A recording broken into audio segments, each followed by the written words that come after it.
नमस्कार, स्वागत है आपका फटाफट 100 में। आपके साथ मैं हूं सोनल दहिया। खबरों की शुरुआत करेंगे। मुख्यमंत्री मनोहर लाल ने ऑटो अपील सॉफ्टवेयर की शुरुआत की है। हरियाणा देश का ऐसा पहला राज्य है जो इस तरह का सिस्टम शुरू करने जा रहा है। सरकारी कार्यों में पारदर्शिता और जवाबदेही सुनिश्चित करने के लिए प्रदेश सरकार ने व्यवस्था की है। इसके लिए हरियाणा सेवा का अधिकार आयोग का आस यानी ऑटो अपील सॉफ्टवेयर लगातार फाइल्स पर नजर रखेगा। हरियाणा सेवा का अधिकार आयोग के अंतर्गत आने वाली सेवाओं को अब समय पर करना होगा। ऐसा न करने पर क्लर्क से लेकर विभागाध्यक्ष पर कार्रवाई हो सकती है। जिस कर्मचारी पर 3 बार जुर्माना होता है उसकी नौकरी भी जा सकती है। सीएम मनोहर लाल ने बताया कि जनता को सुविधाएं मिलने से दिक्कत होती थी। इसके लिए राइट टू सर्विस के तहत हर सुविधा के मिलने का प्रावधान और निर्धारित समय तय किया गया है। सीएम मनोहर लाल ने कहा कि ये क्रांतिकारी कदम है। अब कोई अधिकारी फाइल को नहीं रोक सकेगा। अब अधिकारी ये फाइल तय समय पर नहीं निपटाई तो फाइल राइट टू सर्विस आयोग के पास पहुंच जाएगी। सीएम मनोहर लाल ने कहा कि इसकी मदद से जनता को अधिकारियों के चक्कर काटने की जरूरत नहीं होगी। अगर कोई अधिकारी इसका उल्लंघन करता है तो उस पर भी कार्रवाई की जाएगी। केंद्रीय आवास और शहरी मामलों के मंत्री हरदीप सिंह पुरी की अध्यक्षता में वीडियो कॉन्फ्रेंसिंग के जरिए राष्ट्रीय राजधानी क्षेत्र योजना बोर्ड की 40वीं बैठक हुई है। मुख्यमंत्री मनोहर लाल, मुख्य सचिव विजय वर्धन और नगर एवं ग्राम आयोजना विभाग के प्रधान सचिव AK सिंह ने बोर्ड के सदस्य होने के नाते बैठक में हिस्सा लिया है। बैठक में NCR के विकास के लिए कई फैसले लिए गए हैं। संयुक्त पारस्परिक आम परिवहन समझौते का उद्घाटन भी शामिल है। इसमें NCR क्षेत्र के अंदर वाहनों को आवाजाही की सुविधा मिलेगी। इसके अलावा प्रारंभिक केंद्रीय डेटाबेस की शुरुआत में NCR जियो पोर्टल को भी लॉन्च किया गया है। NCR में सब रीजनल और स्थानीय योजना बनाने में मदद मिलेगी। बैठक में NCR क्षेत्र की सीमा निर्धारण और रीजनल प्लान 2041 AD से जुड़े कई मुद्दों पर भी चर्चा की गई। NCR की सीमा निर्धारण से जुड़े प्रस्तावों पर मंथन किया गया। सदस्य राज्यों से उनके सुझाव भी लिए गए। करनाल में हुए लाठीचार्ज पर कंवरपाल गुर्जर ने कहा कि आंदोलन किसानों का नहीं बल्कि कौम का हो रहा है। पुलिस कर्मचारी अपनी ड्यूटी कर रहा था। राज्यपाल सत्यपाल मलिक के बयान पर कंवरपाल गुर्जर ने कहा कि सत्यपाल मलिक सिर्फ अपनी राजनीति चमका रहे हैं। उन्हें चुनाव दिख रहा है, इसलिए ऐसे बयान दे रहे हैं। रोहतक की सांसद अरविंद शर्मा ने विपक्ष को निशाने पर लेते हुए कहा कि बीजेपी की सरकार पूरे 25 साल तक चलेगी, इसलिए विपक्ष के लोग मुंगेरी लाल के सपने देखना छोड़ दें। सांसद अरविंद शर्मा लोगों की शिकायतें सुनने के लिए पहुंचे थे। लाठीचार्ज को लेकर अरविंद शर्मा ने विपक्ष को घेरते हुए कहा कि कांग्रेस राज में गेस्ट टीचर्स और किसानों पर गोलियां बरसाई गई थी, लेकिन गोलियां बरसाने वालों के खिलाफ कोई भी एक्शन नहीं लिया गया, जबकि लाठीचार्ज मामले की जांच करवाई जा रही है। इनेलो सुप्रीमो ओम प्रकाश चौटाला रिहाई के बाद फिर से फील्ड में उतरने वाले हैं। हरियाणा के सभी 22 जिलों का दौरा करेंगे। 12 दिनों में ओपी चौटाला सभी जिलों का दौरा पूरा करेंगे। एक दिन में ओपी चौटाला 2 जिलों में कार्यकर्ताओं से रूबरू होंगे। सिरसा और फतेहाबाद जिले में ओपी चौटाला के कार्यक्रम 25 सितंबर को जींद में ताऊ देवीलाल के जन्मदिवस पर ओपी चौटाला रैली करेंगे। इनेलो के राष्ट्रीय प्रवक्ता अश्विनी दत्ता ने बताया कि उनके कार्यक्रमों को लेकर कार्यकर्ताओं में भारी उत्साह है। अश्विनी दत्ता खुद पार्टी के प्रदेश प्रवक्ता सतवीर सिंह सैनी के साथ पूरे हरियाणा का दौरा कर चुके हैं। अश्विनी दत्ता ने बताया कि 25 सितंबर को चौधरी देवीलाल की जयंती जींद में मनाई जाएगी। चौधरी देवीलाल और चौधरी ओम प्रकाश चौटाला के पारिवारिक मित्र रहे कई दलों के वरिष्ठ नेता भाग लेंगे। नए महीने की शुरुआत महंगाई के झटके के साथ हुई है। LPG सिलेंडर और महंगा हो गया है। सितंबर से गैर सब्सिडी घरेलू LPG सिलेंडर की कीमत 25 रुपए बढ़ा दी गई है। बढ़ोतरी के बाद अब दिल्ली में 14.2 किलो वाले LPG सिलेंडर का दाम बढ़कर 884 रुपए 50 पैसे हो गया है। 18 अगस्त को सिलेंडर का दाम 25 रुपए बढ़ा था। घरेलू LPG सिलेंडर ही नहीं बल्कि 19 किलो वाला कमर्शियल सिलेंडर भी महंगा हो गया है। दिल्ली में कमर्शियल सिलेंडर 1618 रुपए की जगह अब 1693 रुपए बिक रहा है। कांग्रेस नेता राहुल गांधी के ट्वीट पर मोदी सरकार पर निशाना साधा। लिखा कि जनता को भूखे पेट सोने पर मजबूर करने वाला खुद मित्र छाया में सो रहा है, लेकिन अन्याय के खिलाफ देश एकजुट हो रहा है। कोरोना के मामलों में आई कमी के बाद अब देश में फिर से स्कूल खुलने का सिलसिला शुरू हो गया है। आज से कई राज्यों में बंद स्कूल खुलने जा रहे हैं। हरियाणा, यूपी, दिल्ली, मध्य प्रदेश, कर्नाटक और राजस्थान जैसे राज्यों में सख्त प्रोटोकॉल के साथ स्कूल खुले हैं। ऑफलाइन के साथ ही ऑनलाइन क्लास का भी विकल्प उपलब्ध है। दिल्ली में आज से 9वीं से 12वीं तक के स्कूल खुले तो मध्य प्रदेश में 6ठी से 12वीं तक के बच्चे आज से स्कूल में जाने लगे हैं। राजस्थान में भी करीब 6 महीने बाद स्कूल खुले हैं। हरियाणा में चौथी और 5वीं कक्षा के स्कूल खुले हैं। स्कूलों में कोरोना नियमों का ख्याल रखने के निर्देश दिए गए। अभिभावकों से लिखित अनुमति जरूरी होगी। यमुनानगर के स्कूलों में तिलक लगाकर और फूल मालाएं पहनाकर बच्चों का स्वागत किया गया। स्कूल आने को लेकर बच्चे उत्साहित दिखे। टीचर्स का कहना है कि अभिभावकों की सहमति से बच्चों को एंट्री दी गई है। हर बेंच पर एक ही बच्चे को बैठने की हिदायत दी गई है। आज पहला दिन और सुबह से हो रही मूसलाधार बरसात के कारण बल्लभगढ़ के स्कूलों में कम ही बच्चे पहुंचे। स्कूल में कोविड नियमों का खास ख्याल रखा गया। टीचर्स का कहना है कि कोविड-19 नियमों का आगे भी पालन किया जाता रहेगा और अगर कोई बच्चा किसी बीमारी का शिकार पाया जाता है तो उसे घर भेज दिया जाएगा। सोनीपत में तेज बारिश के बीच भी छात्र स्कूल पहुंचे। स्कूल खुलने को लेकर छात्रों में खुशी नजर आई। स्कूलों में कोविड नियमों का पालन किया गया। शिक्षा मंत्री कंवरपाल गुर्जर ने कहा कि कोरोना केस में कमी को देखते हुए हालात के सामान्य होने पर छोटी कक्षाओं के लिए स्कूल को ले जाने का फैसला लिया गया है। शिक्षा मंत्री ने कहा है कि स्कूल स्टाफ को निर्देश दिए गए हैं कि एक कक्षा में 20 बच्चे ही बैठेंगे। हर कक्षा के बाद सैनिटाइजेशन किया जाएगा और नियमों की पालना करवाई जाएगी। प्रदेश के स्कूलों में टीचिंग और नॉन टीचिंग स्टाफ को पूरी तरह से वैक्सीनेट नहीं होने के सवाल पर कंवरपाल गुर्जर ने कहा कि हम प्रयास कर रहे हैं कि 5 सितंबर तक तमाम टीचर्स का टीकाकरण हो जाए। शिक्षा मंत्री ने कहा कि अभी कोई ऐसा विचार या आदेश नहीं दिया गया है। दोनों टीका लगे टीचर ही पढ़ाएंगे। 46% स्टाफ का वैक्सीनेशन पेंडिंग है, जिसे जल्द पूरा किया जाएगा। प्राइवेट स्कूल के टीचर्स और नॉन टीचिंग स्टाफ का वैक्सीनेशन रिकॉर्ड न होने के सवाल पर कंवरपाल ने कहा कि विभाग इस बात पर काम कर रहा है कि टीचर्स चाहे सरकारी स्कूल के हों या फिर निजी, सबका टीकाकरण किया जाए। देश में कोरोना का खतरा बरकरार है। 24 घंटों में 41,000 से ज्यादा नए कोरोना के मामले मिले हैं। 460 कोरोना मरीजों की जान चली गई। 34,000 से ज्यादा मरीज रिकवर हुए हैं। अब एक्टिव केस 3,72,000 से ज्यादा हैं और सबसे ज्यादा केस केरल में हैं। केरल में 30,000 से ज्यादा नए मामले मिले हैं। 115 कोरोना के मरीजों की मौत हो गई है। करनाल के कल्पना चावला मेडिकल कॉलेज में बीते 2 महीने से लिफ्ट खराब है, जिसे लेकर अस्पताल कर्मचारियों और परिजनों ने निदेशक कार्यालय के बाहर हंगामा किया है। चरखी दादरी में अनुसूचित जाति पिछड़ा वर्ग मोर्चा संगठन के पदाधिकारियों ने थाने का घेराव करते हुए नारेबाजी की है और पुलिस अधीक्षक को अपनी मांग का ज्ञापन सौंपा है। 8 अगस्त को 17 वर्षीय नाबालिग लापता हो गई थी। 3 सप्ताह से भी ज्यादा का समय बीत जाने के बाद भी पुलिस आरोपी को गिरफ्तार नहीं कर पाई, जिसके चलते ग्रामीणों में नाराजगी है। सोनीपत के गांव किलोहड़द में दबंगों के गरीब लोगों के प्लॉट पर कब्जा करने का मामला सामने आया है। आरोप है कि दबंगों ने पुलिस के साथ मिलकर पीड़ित परिवार पर मूर्ति तोड़ने का आरोप लगाकर केस दर्ज करवाया है। बहुजन समाज पार्टी के नेताओं ने ग्रामीणों संघ एसपी कार्यालय पहुंचकर ज्ञापन सौंपा है। पूरे मामले की दोबारा से जांच करवाने की मांग की है और मामले में दर्ज केस रद्द करने की भी मांग की है। गांव के सरपंच का कहना है कि सीईओ ने पैसे लेकर नाजायज तरीके से गरीब लोगों पर झूठा मुकदमा दर्ज करने का काम किया है। 1 महीना पहले ही एसपी को दबंगों के खिलाफ शिकायत दी गई थी।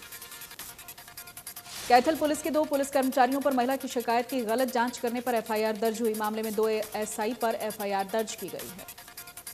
महिला संबंधित अपराध में तुरंत एफआईआर दर्ज न करने को लेकर कार्रवाई हुई है। डीएसपी दिलीप सिंह ने जांच में दोनों को दोषी पाया है। सोनीपत में मुरथल बीडीपीओ कार्यालय में तैनात पंचायती राज विभाग के जेई को रोहतक विजिलेंस के डीएसपी की टीम ने ठेकेदार से 20,000 रुपए की रिश्वत लेते हुए गिरफ्तार किया है। आरोपी कब्रिस्तान की मरम्मत के बिल पास करने की एवज में रिश्वत मांग रहा था। आरोप यह है कि ठेका दिलवाने की बात कहकर आरोपी ने ठेकेदार के 65,000 रुपए पहले से ही लेबर के बिल में काट लिए थे।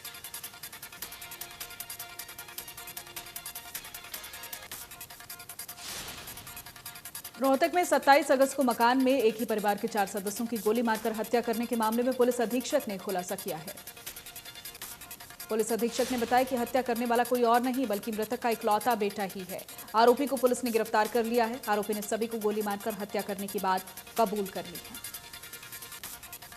फतेहाबाद की सतीश कॉलोनी में चोरों ने मकान का ताला तोड़कर लाखों रुपए की चोरी की है। मकान का मालिक परिवार संग वृंदावन गया हुआ था। जैसे ही मकान मालिक घर वापस लौटा तो उसका सामान बिखरा हुआ था। मामले की जानकारी पुलिस को दी गई। पुलिस की टीम ने मौके पर पहुंचकर जांच शुरू कर दी है। सीबीएसई के स्किल एजुकेशन और training director doctor Vishwajit Saha ने फरीदाबाद के स्कूल में एजुकेशनल चैप्टर का शुभारंभ किया है। जिला शिक्षा अधिकारी भी इस दौरान मौजूद रही। सेक्टर 14 के सभागार में हुए समारोह में शहर के लगभग 60 स्कूलों के प्रिंसिपल मौजूद रहे। जिला शिक्षा अधिकारी ने कहा कि शिक्षा के क्षेत्र में फरीदाबाद को आगे लेकर आना है। बल्लभगढ़ के लघु सचिवालय में मुख्य द्वार पर रंगी बिजली के तारों से लटका जाल कभी भी बड़े हादसे का कारण बन सकता है। लघु सचिवालय में तमाम विभाग के अधिकारी मौजूद रहते हैं। काम करवाने के लिए आए लोगों का कहना है कि बारिश की वजह से नंगे तारों से खतरा ज्यादा है। आए दिन बरसात के कारण इन दिनों चारों से चिंगारी निकलती रहती है। भिवानी में तेज हवाओं के साथ बारिश ने दस्तक दे दी है, जिसके चलते कई जगहों पर जलभराव हो गया। दिल्ली पिलानी राष्ट्रीय राजमार्ग भी बारिश के चलते दरिया बन गया है। फरीदाबाद में जलभराव ने एक बार फिर से नगर निगम के दामों की पोल खोलकर रख दी है। रुक रुक के 2 घंटे हुई बारिश ने सड़कों को तालाब में तब्दील कर दिया है। दिल्ली आगरा हाईवे पर ट्रैफिक जाम लगा। पलवल में महिला एवं बाल विकास विभाग 1 सितंबर से 30 सितंबर तक पोषण माह मना रहा है। अभियान के तहत पहले दिन आंगनबाड़ी केंद्रों पर वर्कर्स को शपथ दिलवाई गई और पौधारोपण किया गया। पोषण अभियान के कोऑर्डिनेटर ने बताया कि हर साल की तरह इस साल भी पोषण अभियान मनाया जा रहा है। आंगनबाड़ी केंद्रों, स्कूलों, पंचायतों और सार्वजनिक जगहों पर पोषण वाटिका लगाई गई है। कनीना में बारिश ने नगरपालिका की पोल खोलकर रख दी है। बरसात के चलते मुख्य मार्गों पर दुकानों में पानी घुसा है, जिससे लोगों को परेशानी हुई है। कोरोना काल में लोगों को जागरूक करने पर प्रदेश ही नहीं बल्कि देश भर में सुर्खियां बटोरने वाला कम्युनिटी रेडियो नूह 11 बरस का हो चुका है। रेडियो में बात के स्टाफ ने पूरे दफ्तर को फूल मालाओं से सजाकर जश्न मनाया है। सरकार और प्रशासन की योजना को आम जन तक पहुंचाने के लिए कम्युनिटी रेडियो ने अहम किरदार निभाया है। इसके लिए उसे एक नहीं बल्कि कई बार इनाम मिले हैं। इस साल जुलाई के बाद अगस्त में भी GST revenue collection 1 lakh crore से ज्यादा रहा है। वित्त मंत्रालय ने बताया कि अगस्त में जीएसटी 1,12 करोड़ रुपए से ज्यादा रहा है। हांसी में 26 अगस्त को रिलायंस कंपनी के शोरूम में तलवार और लोहे की रॉड लेकर मैनेजर से 30 लाख रुपए की फिरौती मांगने के मामले में पुलिस को कामयाबी मिली है। सीआईए टीम ने तीनों आरोपियों को गिरफ्तार किया है। डीएसपी ने बताया कि गिरफ्तार किए गए आरोपियों की पहचान शेखपुरा गांव निवासी के तौर पर हुई है। मामले में पुलिस एक आरोपी को पहले ही गिरफ्तार कर चुकी है। पलवल में चलती ट्रेन में मोबाइल फोन चोरी करने वाले आरोपी को जीआरपी पुलिस ने गिरफ्तार कर लिया है। आरोपी को कब्जे से चोरी किए गए हुए मोबाइल फोन को भी बरामद किया गया। जांच अधिकारी ने बताया कि जैसे ही ट्रेन पलवल के असावटी रेलवे स्टेशन पर पहुंची, ट्रेन की स्पीड कम होने पर ट्रेन की सीट पर रखे मोबाइल फोन को युवक ने चोरी कर लिया और चलती ट्रेन से कूदकर फरार हो गया। चरखी दादरी में कोरोना पर लगाम लगाने के लिए लगातार कोशिशें की जा रही हैं। Civil surgeon doctor Sudarshan Pawar ने जानकारी देते हुए बताया है कि हरियाणा में वैक्सीन कवर मामले में दादरी पहले नंबर पर है। जिले में 95% लोगों को वैक्सीन दी जा चुकी है और कैंप लगाकर स्वास्थ्य विभाग अभियान छेड़े हुए है। जल्द ही 100% लोगों को कवर कर लिया जाएगा। तीसरी लहर को लेकर सीएमओ डॉक्टर सुदर्शन पवार ने बताया कि दादरी स्वास्थ्य विभाग ने अपनी सभी तैयारियां पूरी कर ली हैं। हमारे पास ventilator, oxygen cylinder, oxygen plant की पूरी सुविधा है। तीसरी लहर के मद्देनजर जिले के सभी सीएचसी, पीएचसी में भी तैयारियां पूरी कर ली गई हैं। सीएमओ ने लोगों से मास्क का प्रयोग करने और सोशल डिस्टेंसिंग बनाए रखने की अपील की है। सुप्रीम कोर्ट ने 9 नए जजों ने पदभार संभाल लिया। चीफ जस्टिस एनवी रमना ने सभी को पद की शपथ दिलवाई है। 9 लोग सुप्रीम कोर्ट में जज बने हैं। उनमें से 8 हाईकोर्ट के चीफ जस्टिस और जज हैं। इसके अलावा एक वरिष्ठ वकील भी सीधे सुप्रीम कोर्ट जज नियुक्त हुए हैं। नए जजेस का शपथ ग्रहण कार्यक्रम सुप्रीम कोर्ट के नए भवन में बने सभागार में हुआ। ऑडिटोरियम में 900 लोगों के बैठने की व्यवस्था है। टोक्यो पैरालंपिक में भारत के पैरा शूटर सिंहराज अडाना ने ब्रॉन्ज मेडल जीतकर इतिहास रच दिया है। अडाना ने पुरुषों की 10 metre air pistol PI event में ये ब्रॉन्ज मेडल जीता है। पैरालंपिक खेलों में भारत की मेडल की संख्या 8 हो गई है। ओसाका शूटिंग रेंज में खेले गए फाइनल में सिंहराज अडाना और चीन के लू शियोलोंग ने अंतिम पलों तक कड़ा संघर्ष किया है। आखिर में सिंहराज ने दबाव के बीच शानदार खेल का प्रदर्शन किया और 216.8 के स्कोर के साथ ब्रॉन्ज मेडल पर निशाना साधा। पीएम मोदी ने पैरा शूटर सिंहराज अडाना को बधाई दी है। ट्वीट करते हुए लिखा है कि भारत के प्रतिभाशाली निशानेबाज ने प्रतिष्ठित कांस्य पदक जीता है। उनके आगे के प्रयासों के लिए शुभकामनाएं। सीएम मनोहर लाल ने पैरा शूटर सिंहराज अडाना को कांस्य पदक जीतने पर ट्वीट कर बधाई दी। परिवहन मंत्री मूलचंद शर्मा ने भी ट्वीट कर पैरा शूटर सिंहराज अडाना को बधाई दी। लिखा, देश को आपकी अद्भुत उपलब्धि पर गर्व है। दिल्ली एनसीआर में एक बार फिर से बारिश हुई है। काले घने बादलों की वजह से अंधेरा छाया रहा, जिससे सड़कों पर गाड़ियों की रफ्तार धीमी पड़ गई। बारिश से सड़कों पर गाड़ियां रेंगती नजर आई, लंबा ट्रैफिक जाम लग गया। मौसम विभाग ने अपने पूर्वानुमान में 4 सितंबर तक हल्की से मध्यम बारिश होने की संभावना जताई है। बारिश के कारण दिल्ली के मिंटो ब्रिज में पानी भर गया और गाड़ियों को आने जाने में दिक्कतों का सामना करना पड़ा। गुरुग्राम में रुक रुक कर हो रही बारिश ने शहर को पूरी तरीके से पानी पानी कर दिया। शहर के तमाम इलाकों में सड़कों पर जल भराव की समस्या देखने को मिली। रुक रुक कर हो रही बरसात के चलते बल्लभगढ़ में अनाज मंडी के पास थोक किराने की दुकानों का बाजार डूबा दिखाई दिया। आने वाले लोगों को भी काफी दिक्कतों का सामना करना पड़ा। रेहड़ी वाले पानी में ही खड़े होकर अपनी सब्जी बेचने की जद्दोजहद करते दिखाई दिए। दफ्तरों में जाने वाले लोगों को भी परेशानी का सामना करना पड़ा। सोनीपत में थंडर स्टॉर्म सक्रिय हुआ है। जिले के ग्रामीण क्षेत्र सांदल खुर्द में तेज बारिश हुई है। मौसम में बदलाव के चलते तापमान में गिरावट आई है। बारिश से किसानों को धान उत्पादन में लाभ मिलेगा। सब्जी उत्पादक किसानों की परेशानी बढ़ गई है। सब्जियों पर भी इसका बुरा असर पड़ेगा। तो शाम में हुई बारिश से लोगों को गर्मी से राहत मिली है, लेकिन इसके साथ साथ परेशानी भी बढ़ गई है। मिशन यूथ जम्मू कश्मीर में प्लास्टिक बैंक स्थापित करेगा। मकसद पर्यावरण का संरक्षण करना है, पर्यटन स्थलों को प्लास्टिक से मुक्त बनाना है।